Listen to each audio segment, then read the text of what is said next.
여러분들이 만일 저에게 성경은 어떻게 읽어야 합니까? 라고 물으신다면 저는 두 가지를 여러분들에게 말씀드릴 것입니다. 앞뒤 문맥을 살펴야 하는 것은 당연하니까 논외로 하고요. 첫째로는 성경은 구속사적인 관점에서 읽어야 한다는 것이에요. 성경은 역사적이기도 하고 과학적인 내용들을 포함하고 있지만 단순한 역사책이나 과학책이 아닙니다. 또한 윤리와 도덕을 다루고 있기도 하지만 단순한 교훈서도 아닌 것이죠. 성경은 하나님이 어떤 분이신지, 그리고 그 하나님께서 죄인을 향해 맺으신 언약이 어떻게 이루어가는지를 보여주는 책이기 때문에 그렇습니다. 그래서 우리가 성경을 구약과 신약으로 나누는데 이를 영어로 옮기면 어떻게 돼요? Old Testament, New Testament. 여기서 여러분 테스트먼이라는 말은요, 단순한 책이란 뜻이 아니라 언약이라는 뜻을 갖고 있어요. 다시 말해서 성경은 옛 언약과 새 언약, 곧 하나님께서 죄인들을 어떻게 구원하시고 그들을 어떻게 하나님의 백성으로, 사람으로 빚어가는지를 보여주는 구속의 이야기라는 것입니다. 둘째, 복음의 점진성을 이해하며 읽어야 한다는 거예요. 하나님께서는 이 놀라운 구원의 진리를 단 한 번에 드러내지 않으셨습니다. 역사 속에서 점진적으로 조금씩 밝혀오셨죠. 그래서 구약에서는 그림자처럼 드러났던 것이 신약에 와서 예수 그리스도 안에서 분명하게 드러나는 것이에요. 율법, 또 각종 제도, 여러 가지 사건 속에 담겨져 있던 그 복음, 그것이 가리키는 복음의 의미가 이제 예수 그리스도를 통해 완전히 드러나는 것입니다. 그렇기 때문에 우리가 성경을 읽을 때 반드시 이 질문부터 해야 된다는 거예요. 이 본문은 구속사의 흐름 속에서 어디에 위치하고 있는가? 특히 구약을 읽을 때에는 이 사건이 어떻게 복음을 향해 나아가고 있는지, 그리고 그 복음이 신약에서 어떻게 완성되었는지를 함께 살펴봐야 한다는 것이죠. 신약도 마찬가지예요, 여러분. 신약의 본문을 바르게 이해하기 위해서는 그 시작이 구약 어디에서 출발했는지를 반드시 짚고 넘어가야 한다는 것입니다. 그런데 만일 우리가 성경을 단순히 역사책이나 과학책 혹은 교훈서로만 여긴다면 어떻게 되겠습니까? 예를 들어서 성경을 교훈서로만 읽게 되면 우리는 본문을 묵상하면서, 하나님의 말씀을 묵상하면서, 아, 이렇게 살아야지, 아, 저 사람 여기 등장인물 보니까 이렇게 살면 안 되겠네 하는 결론에 머물게 되죠. 물론 그것도 의미 있고 귀한 일일 것입니다. 하나님을 의식하며 살아가려는 마음이 그 안에 담겨져 있기 때문에 그렇죠. 그러나 여러분, 정말 많은 경우 성경을 이렇게 교훈서로만 읽게 되면 성경이 의도하고 있는 중심을 놓치게 될 경우가 많다는 거예요. 그 대표적인 예가 바로 우리가 몇 주 전부터 살펴보고 있는 출애굽기 32장입니다. 여러분, 금송아지 우상 사건, 이거 모르시는 분들 없죠? 그런데 그렇게 잘 알려진 만큼 이 이야기가 담고 있는 의미가 무엇인지 제대로 아는 분들은 생각보다 많이 없어요. 그만큼 정말 어려운 본문인 것입니다. 여러분, 오늘 본문도 우리가 함께 읽었잖아요. 우상 숭배에 빠진 이스라엘 가운데 무려 3,000명가량이나 죽게 됩니다. 아니, 사랑의 하나님이 어떻게 자기 백성을 죽이실 수 있을까? 이런 질문이 자연스럽게 나올 수밖에 없어요. 그리고 여러분, 그 일을 행한 사람들이 누구입니까? 레위 지파.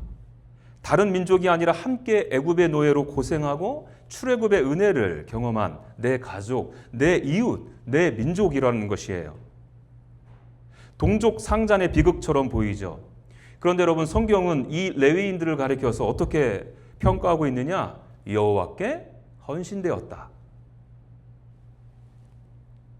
이 본문을 단순히 도덕적인 기준으로만 읽는다고 생각해 보십시오. 도무지 이해가 되질 않죠. 그나마 아론의 모습을 보면서는 아유, 아론처럼 죄지었으면 저렇게 있으면 안 되지, 회개해야지, 좋은 리더는 이런저런 자질을 가져야 해, 이 정도의 교훈은 얻을 수 있을 것입니다. 그런데 여러분, 3,000명의 이 죽음, 레위 지파의 행동 어떻게 이해하시겠어요? 도덕적인 틀로는 도무지 설명이 되지 않거든요.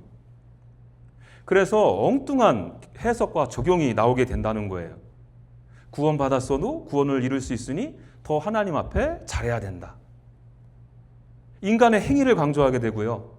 죄를 지은 사람은 공동체에서 내쳐버려야 된다. 정죄를 의로운 것으로 착각하게 만들기도 하죠. 여러분, 하나님께서 우리에게 죄인을 정죄하라고 어디에서 말씀하셨나요? 물론 우리는 죄를 분별해야 되고 말씀에 따라서 치리도 교회 안에서, 공동체 안에서 해야 할 것입니다. 그러나 사람에게는 정죄할 자격이 없어요. 심판주이신 하나님의 목적은 정죄가 아니라 회복에 있기 때문에 그렇죠. 하나님께서 원하시는 것은 그 영혼이 하나님께로 돌아오는 것입니다. 성경은 우리에게 다른 사람을 판단하고 정죄하는 기준으로 그렇게 하라고 주어진 책이 아니라는 것이에요. 오히려 죄인을 살리고 하나님께로 돌이키게 하는 구원의 이야기라니까요. 보세요, 여러분. 성경을 이렇게 도덕적인 틀로만 읽을 때 얼마나 위험할 수 있느냐는 거예요. 성경의 하나님을 오해해도 그렇게 오해할 수 없고요. 그 오해는 결국 복음이 아닌 다른 신앙으로 살게끔 나를 인도하게 된다는 것이죠. 또 다른 사람을 살리기는커녕 오히려 다른 사람들에게 하나님의 말씀에 잣대를 대고 상처를 주고 하나님의 이름으로 그래서 다른 영혼들을 하나님으로부터 멀어지게 밀어버린다는 것입니다.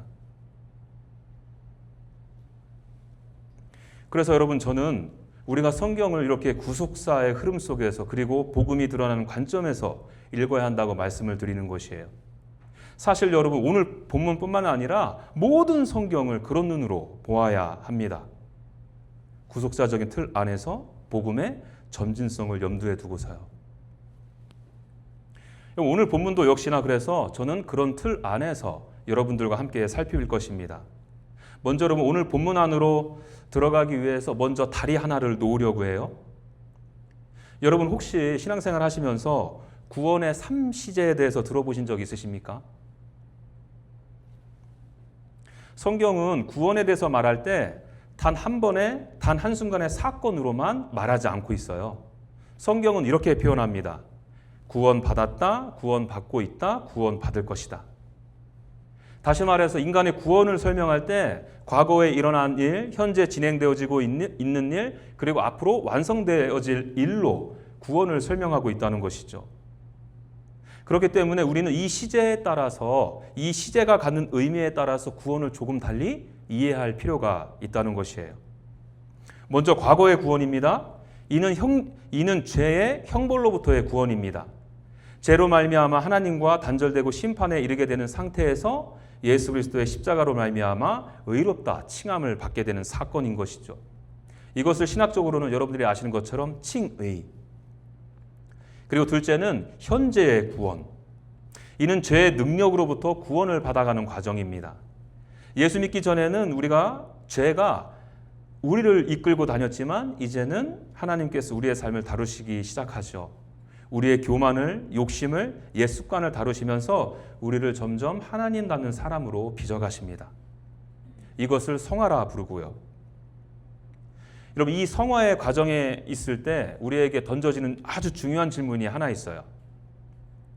현재의 구원의 과정 속에서 죄를 짓게 되면 나의 구원은 취소되는 것인가? 잃어버리는 것인가? 라는 질문이죠. 신학자들마다 견해가 제각각이에요. 그러나 저는 한 번 얻은 구원은 영원하다 믿습니다. 왜냐하면 인간의 구원은 인간의 공로가 아니라 그리스도의 의로 이루어졌기 때문에 그렇습니다. 따라서 여러분, 성화의 과정에서 인간이 죄를 짓는데 이 죄의 결과는 구원의 잃어버림, 취소가 아닌 것이에요. 그럼 무슨 의미를 담고 있느냐? 하나님의 사귐과 교제의 단절을 의미하는 것입니다. 과거에 구원받아서 하나님과의 관계 자체는 끊어지지 않았지만 그 관계 속에서 누릴 수 있는 기쁨과 평안을 잃어버리게 된다는 거예요. 하나님과 함께 살아가고는 있지만 그 하나님을 온전히 누리지 못하는 삶인 것이죠. 마지막으로 미래의 구원이 있습니다. 장차 하나님 나라에 들어가게 될 때 우리는 죄의 존재로부터 완전히 자유하게 되는 것입니다. 이제 더 이상 죄와 싸울 필요도 없고요. 하나님 온전히 기뻐하며 그 하나님을 영원히 누리게 되는 것이죠. 이것을 글로리파이, 영화라고 불러요. 자, 여러분, 이 구원의 삼시제에 대한 이해를 가졌으니까 이제 좀 본문을 좀 볼까요? 21절에서 24절 좀 보겠습니다. 이 본문에서는 모세와 아론의 대화가 기록되어져 있습니다. 모세가 아론에게 묻죠. 이 백성이 당신에게 어떻게 하였기에 당신이 그들로 하여금 이렇게 큰 죄를 범하게 하였습니까? 그러자 아론이 처음 꺼낸 말이 백성이 악한 줄을 알지 못합니까? 라고 대답해요. 전에는 이스라엘 백성 편에 서 있다가 이제는 모세에게 동정을 구하며 자신의 행동을 정당화하고 있는 것입니다. 그러나 모세가 아론의 상황을 이해한다 하더라도 아론의 죄 자체는 사라지지 않겠죠. 우리의 삶에도 이런 모습은 낯설지가 않아요. 분명히 잘못된 이름을 알면서도 그럴 수밖에 없었다 하고 이해를 구할 때가 많습니다. 그리고 상대도 그런 당신을 이해합니다 라고 답하죠. 그러나 사람과 사람 사이에서의 이해와 동의가 하나님 앞에서 죄를 없애주는 것은 아니다라는 거예요. 아론이 지금 이렇게 행동하고 있는 것입니다. 그러면서 이런 말을 해요. 그들이 금을 가져왔기에 내가 불에 던졌더니 이 송아지가 나오고 말았습니다.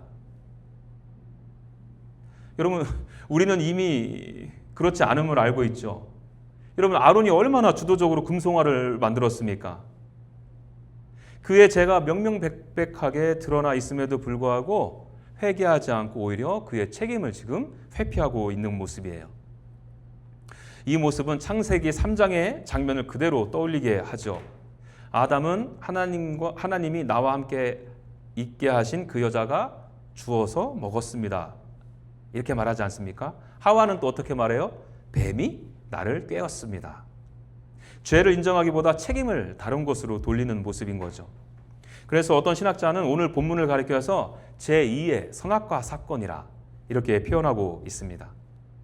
단순한 우상 숭배 사건이 아니라 하나님을 밀어내고 자기 중심으로 돌아간 또 하나의 타락 사건이라 본 것입니다. 그리고 여러분, 이 자체가 아론의 개인의 문제냐? 또 그것도 아니에요. 이스라엘 전체의 영적인 상태를 보여주는 모습이기도 하다라는 거예요. 성경은 그래서 이 상태를, 이스라엘 백성들의 상태를 한마디로 표현해 줍니다.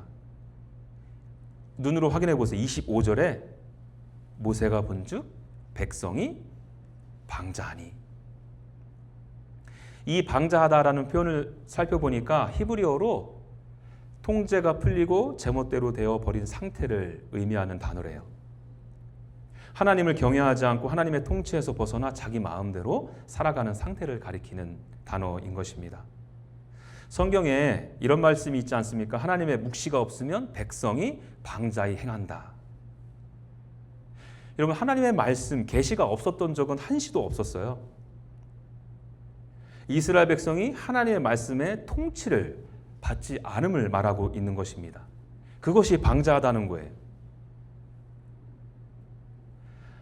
이렇게 이스라엘의 백성의 모습은요, 아론의 모습과 또 아담과 하와의 모습과 전혀 다를 바가 없는 영적인 상태인 것입니다. 모세는 그런 이스라엘 백성들을 보고 내버려 두지 않죠. 이는 이스라엘 백성들을 향하신 하나님의 마음일 것입니다.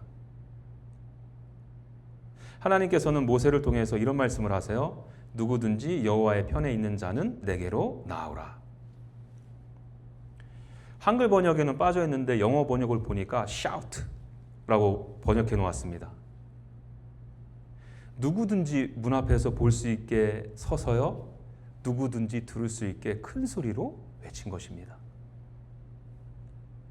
그런데 여러분들이 잘 아시듯이 이스라엘 백성들은 하나님 앞에 나오지 않죠. 참 완악하기 그지없는 모습이에요. 우리가 앞서서 살펴보았잖아요. 이스라엘 백성들은 모세가 돌판을 던져서 깨트려지는 것도 보았습니다. 그리고 자신이 만들어 놓은 금송아지가 불순라지고 가루로 만들어지는 것도 보았거든요. 모세는 심지어 그것을 물에 뿌려서 백성들에게 마시게도 하였습니다. 오직 하나면 돌아와야 되지 않겠습니까? 그런데도 나오지 않는 거예요. 여전히 하나님을 거부하고 자기 길을 선택한 것입니다. 그 결과 28절에 보니까 3천 명가량이 죽었다고 기록되었죠. 여러분, 이래도 이 죽음의 책임이 하나님께 있다라고 말할 수 있겠어요? 그렇게 부르고 기회가 주어져도 하나님을 거부한 그들에게 아무 책임이 없는 것일까요?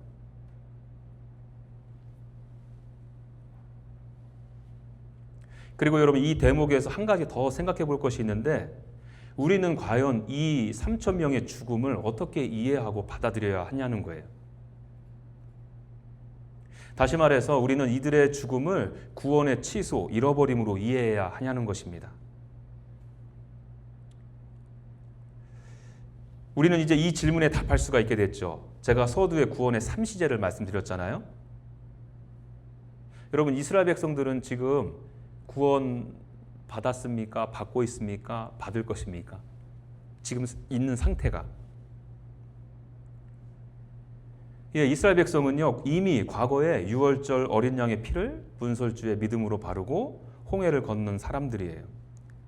다시 말해서 과거에 이미 구원을 받은 백성들입니다. 지금 이들은 구원을 이루어가는 광야의 여정 속에 있는 것이에요. 그래서 여러분, 이들의 죽음을 단순히 구원의 취소로 이해해서는 안 된다는 거예요. 오히려 하나님과의 사귐과 교제를 거부한 삶의 결과로 이해해야 옳다는 것이죠. 그러므로 우리는 여러분, 이 본문 앞에서 내 자신의 죄와 연약함 때문에 구원을 잃을까 두려워할 것이 아니라 나의 구원을 책임지시는 하나님께 감사와 찬양으로 나아가야 한다는 것입니다. 우리를 구원하신 분도 하나님이시고요, 그 구원을 이루어 가시는 분도 하나님이시기 때문에 그렇습니다. 그와 동시에 이 말씀은 우리로 하여금 또 한 가지 질문을 던지게 하죠. 그것이 무엇이겠습니까? 나는 지금 이 광야와 같은 이 세상 가운데 하나님을 기뻐하며 살아가고 있는가? 내 삶의 중심이 오롯이 하나님을 향하고 있는가?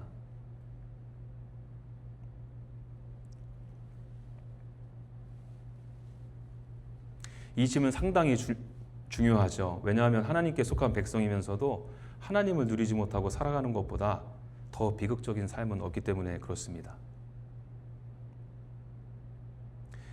바로 그 질문 앞에서 하나님을 선택한 사람들이 등장하죠. 바로 레위 자손들이요. 그들은 처음부터 이스라엘 백성들과 전혀 다른 사람들이었을까요? 아니요. 같은 백성이었고요, 같은 상황 속에 있었어요. 본문이 직접 말하지는 않지만 본문을 잘 보시면 죄 지은 우상 숭배를 한 백성들을 가리켜서 모든 백성이라는 표현을 하거든요. 레위인들도 역시 그 죄에서 자유하다라고 보기는 어렵다는 것입니다. 그런데 차이가 무엇이었어요? 누구든지 여호와의 편에 서라, 이런 초대의 말씀에 응했다는 것입니다. 하나님을 떠난 자리에서 돌이켜서 다시 하나님께 속한 자리로 돌아온 거예요. 여러분, 성경은 그 상태를 가리켜서 여호와께 헌신하게 되었다.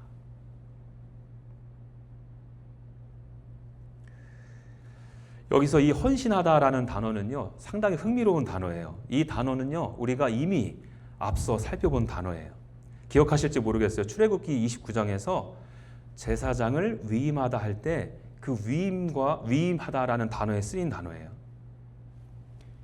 하나님께서 제사장을 세울 때 어떻게 하셨습니까? 모세로 하여금 물로 씻기게 하셨고요, 옷을 입혀주셨고 기름을 붓도록 하였죠. 제사장은 제사장 스스로 자신의 능력으로 제사장이 된 것이 아닌 것입니다.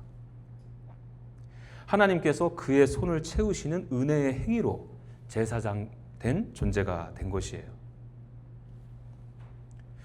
따라서 여러분, 여호와께 헌신되었다, 이 말은 단순히 레위인들이 하나님 앞에 열심을 내었다, 이 의미가 아니에요. 이 의미는 조금 이따 살펴볼 거고요, 그보다 앞서서 더 중요한 것이 뭐냐면 다시금 하나님의 소유된 존재가 되었다는 것입니다. 하나님과의 사귐을 회복하고 하나님의 사랑과 말씀의 통치 아래 살아가는 존재가 되었다는 의미예요.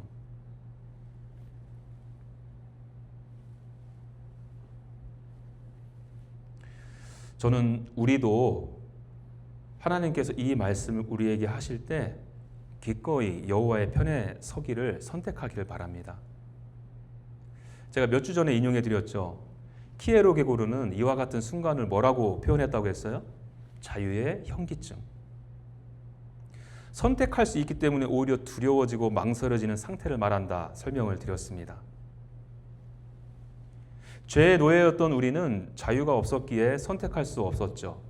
아니, 선택한다고 생각은 했지만 그 선택들은 모두 내 자신을 위한 선택, 내 중심적인 선택, 내 욕망을 따르는 선택만을 반복하며 하나님을 거부하는 방향으로 살았던 존재였습니다. 그러나 이제는 다르죠. 이미 구원받았기에 죄에서 풀려난 자유인으로서 하나님께로 나아갈 수 있는 자유가 우리의 가운데 주어진 것입니다. 여러분, 이 자유의 자리에서 머뭇거리지 마십시오. 레위 사람들처럼 하나님 편에 서는 선택을 하시기를 바랍니다. 하나님 앞에 나오고 하나님을 삶의 중심에 다시 모시며 하나님과의 관계를 회복하는 그 선택을 하시기를 바랍니다. 자, 그렇게 하나님께 헌신된 존재로 세워진 사람은 또 그 헌신이 반드시 삶의 방식으로 드러나지 않겠습니까? 헌신된 존재니까요. 여러분, 그 모습이 바로 27절과 28절에서 드러나는 것입니다. 여러분들은 눈으로 보세요. 제가 요약해서 읽어드릴게요. 너희는 각각 허리에 칼을 차고 진 이문에서 저문까지 왕래하며 각 사람이 그 형제를, 친구를, 이웃을 죽이라 하셨느니라. 그날에 3,000명가량이 죽임을 당하느니라.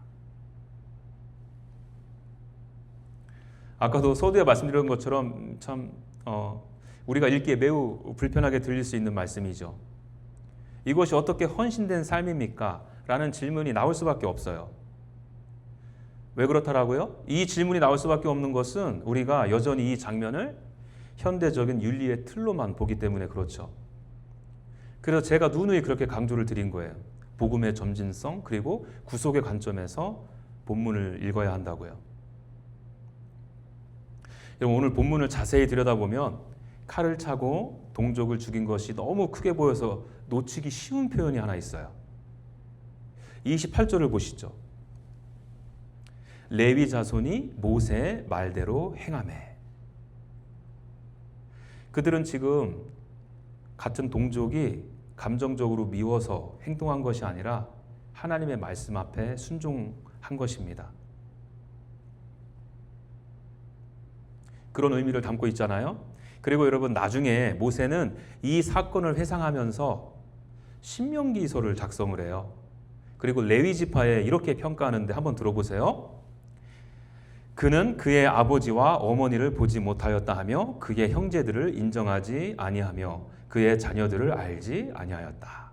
그러면서 이어서 이런 말을 해요. 이는 그들이 주의 말씀을 준행하며 주의 언약을 지켰음이라. 여러분들이 들으시기에 이 신명기서에서 그 강조점은 무엇이겠어요? 모세는 그들의 행동을 도덕적으로 평가하지 않습니다. 그들이 하나님의 말씀에 순종했고 언약을 지켰다는 데 더 큰 초점을 두고 있습니다. 다시 말하면 그들에게 있어서 하나님과의 관계가 어떤 관계보다 앞에 있었다는 것을 의미해요.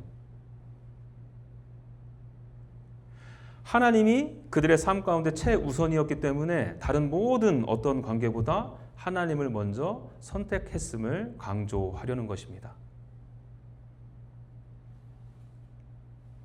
이 개념은 신약에서 보다 분명하게 드러나요. 예수님께서 누가복음 14장 26절에 보면 이렇게 말씀하시거든요. 자기 부모와 처자와 형제와 자매와 더욱이 자기 목숨까지 미워하지 아니하면 능히 내 제자가 되지 못한다. 이 말씀이 예수님께서 가족을 미워라고 하신 거는 아니라는 거 다 알죠. 여기서 미워하다라는 말은 감정적인 증오가 아니라 비교의 언어예요. 이런 말이 왜 나왔냐면 당시 유대 사회에서 가족은 단순한 가족 관계가 아니라 삶의 기반이었고 그들의 정체성이었고 그들이 속한 가장 강한 소속의 자리였거든요. 사람에게 있어서 가장 우선시되는 가치였다는 거예요. 그런데 예수님께서는 지금 바로 그런 그 자리를 언급하면서 말씀하시는 거예요. 하나님과의 관계가, 나와의 관계가 그 어떤 관계보다 앞서야 한다는 거예요. 하나님보다 더 앞세워지는 것은 아무리 소중한 것이라도 다 내려놓아야 한다. 이 말씀 하시는 것입니다. 여러분, 이런 점진적인 의미 안에서 우리는 레위 사람들의 행동을 이해해야 한다는 것이죠. 그들은 단순히 칼을 든 사람들이 아닌 것이에요. 하나님보다 앞에 있었던 것들을 끊어낸 사람들입니다. 하나님을 거부하는 삶과 단절하고요, 하나님 편에 서는 결단을 그들의 삶으로 드러낸 사람들이었다는 거예요. 그리고 이 모든 것은 예수 그리스도 안에서 완전히 드러납니다. 레위 사람들은 칼을 들었지만 예수님께서는 그 칼을 자기 자신에게 향하게 하셨잖아요. 십자가에서 하나님의 진노를 대신 받으심으로 우리를 하나님께 속한 자로 세우셨습니다. 우리를 하나님께 드려진 자, 곧 헌신된 존재가 되게 하신 것이죠.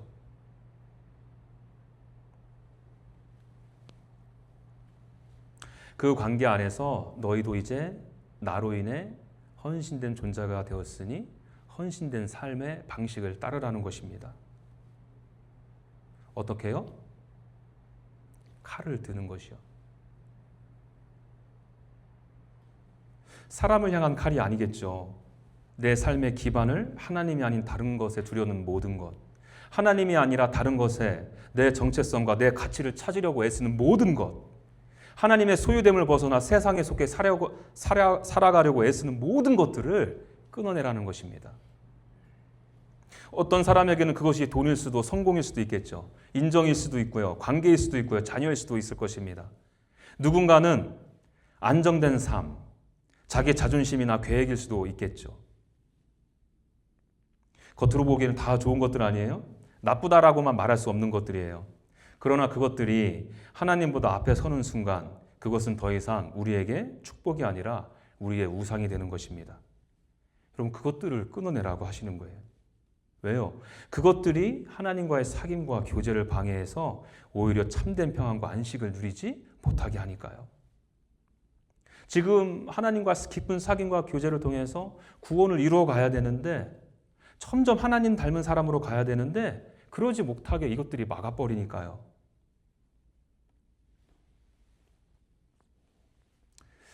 그런데 여러분, 솔직히 이런 내용들을 우리 중에서 모르는 분들이 과연 어디 있겠어요? 다 뻔한 이야기죠. 헌신된 자로 살아가야 되는 그 삶, 누가 모르겠습니까? 그런데 문제는 무엇이에요? 알지만 알아도 행할 수 없다는 거예요. 그러나 하나님께서는 너무나도 감사하게 그래서 이렇게만 살으라고 이렇게만 말씀하지 않으셨어요. 그렇게 살아갈 수 있는 길도 함께 열어주셨습니다. 그 장면이 드러나는 또 하나의 성경 사건이 있는데 제가 소개해 드릴게요. 사도행전 2장 41절입니다. 그 말을 받은 사람들은 세례를 받으며 이날에 신도의 수가 3,000이나 더하더라. 이 말씀의 배경을 간단하게 설명드리죠. 사도행전 2장의 이 사건은요, 언제 일어난 사건입니까? 오순절. 오순절은 원래 유대인들에게 있어서 수확을 감사하는 절기였어요. 그런데 유대 전통에서는 이날을 단순한 수확의 절기로만 보지는 않았다는 거죠. 그들은 이 오순절을 시내산에서 하나님께서 율법을 주신 날로 기억하고 있었습니다. 왜냐하면 시기가 같거든요. 다시 말해서 출애굽 이후에 시내산에서 십계명을 받은 날과 사도행전 2장에서 성령이 임한 날은 같은 의미의 날로 이해한 것입니다. 그런데 여러분, 이 두 사건에는 분명한 대비가 있죠. 시내산에서는 하나님의 말씀이 돌판에 주어졌습니다. 그러나 그 자리에서 금송아지 우상숭배 사건이 일어났고 결국 3천 명이 죽게 되었습니다. 하나님의 말씀이 주어졌지만 인간은 그것을 지킬 수 없었고 죄가 드러나 죽음으로 이어졌죠. 반면 사도행전 2장에서는 동일하게 하나님의 말씀이 선포되지 않습니까? 그러나 이번에는 성령께서 사람들의 마음에 그 말씀을 새기시죠. 그리고 그 결과 3천 명이 죽은 것이 아니라 3천 명이 살아났다. 그렇게 기록하고 있습니다.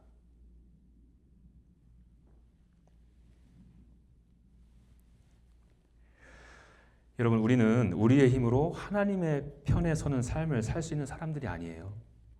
그래서 하나님께서 우리에게 은혜를 주셨는데 그것이 무엇이냐? 성령을 주셨습니다. 성령께서 우리 안에서 역사하시며 하나님을 선택하게 하시고 하나님보다 앞선 것들을 내려놓게 하시는 분이 바로 성령께서 하시는 일인 것이에요. 그러므로 우리는 결단만 할 것이 아니라 이 성령 하나님을 의지하는 삶을 살아야 된다는 거예요.